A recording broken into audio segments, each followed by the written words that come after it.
thinking about and praying about what I was going to say, it dawned on me that every Advent season I get to spend with you the first and second week of Advent, and then maybe the third week of Advent, but I never get to spend Christmas with you.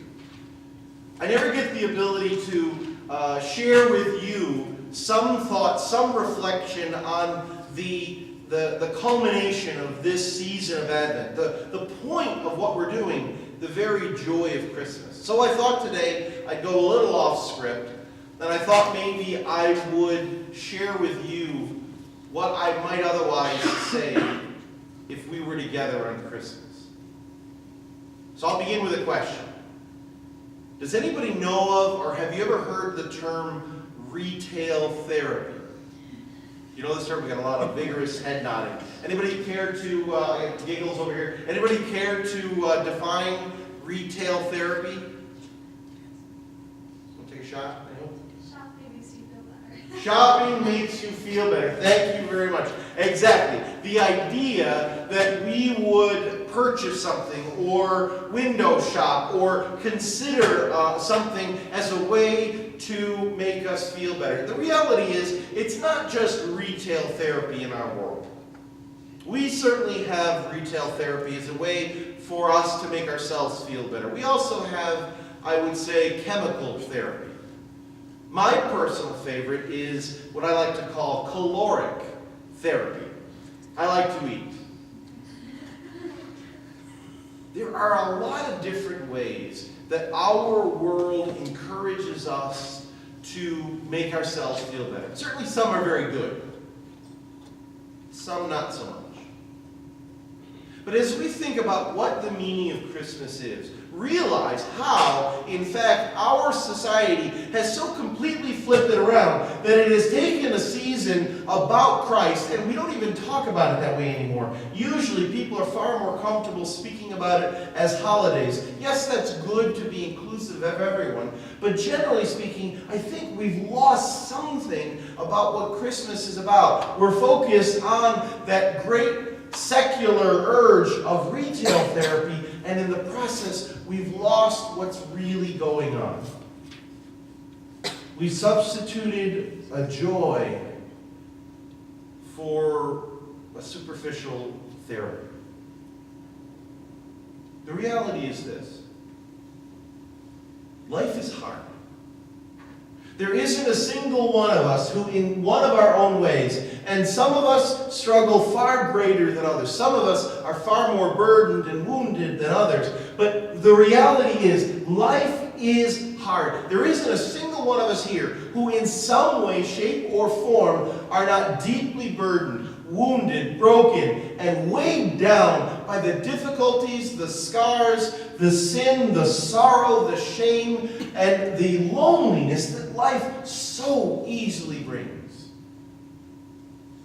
And yet, when we are encouraged by our world to somehow soothe those brokenness, it's things like retail therapy, chemical therapy, or caloric therapy.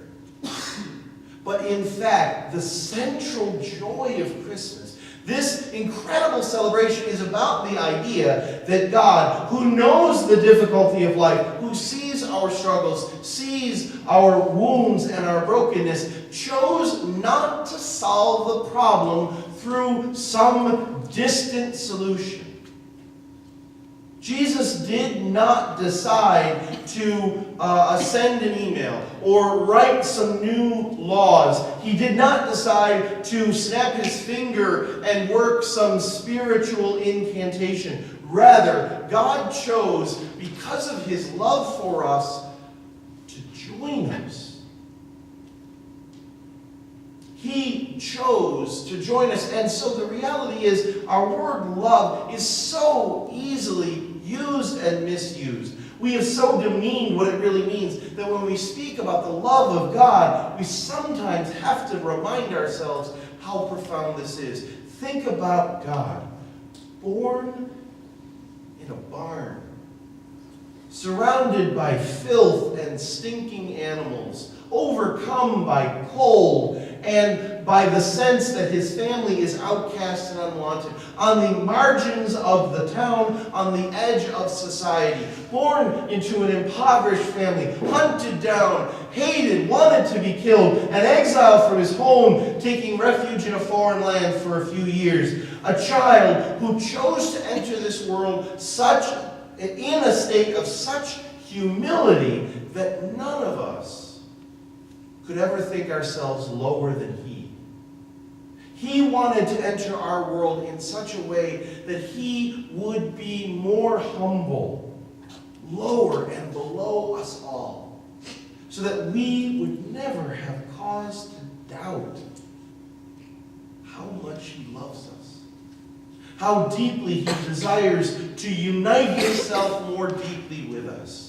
How he comes without judgment, without precondition, and certainly with unconditional love for each one of us, knowing our wounds, knowing our burdens, knowing our shortcomings, our shame, and certainly our loneliness. This is the point of Christmas.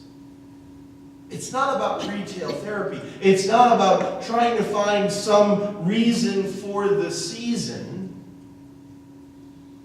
It's about falling in love with Jesus.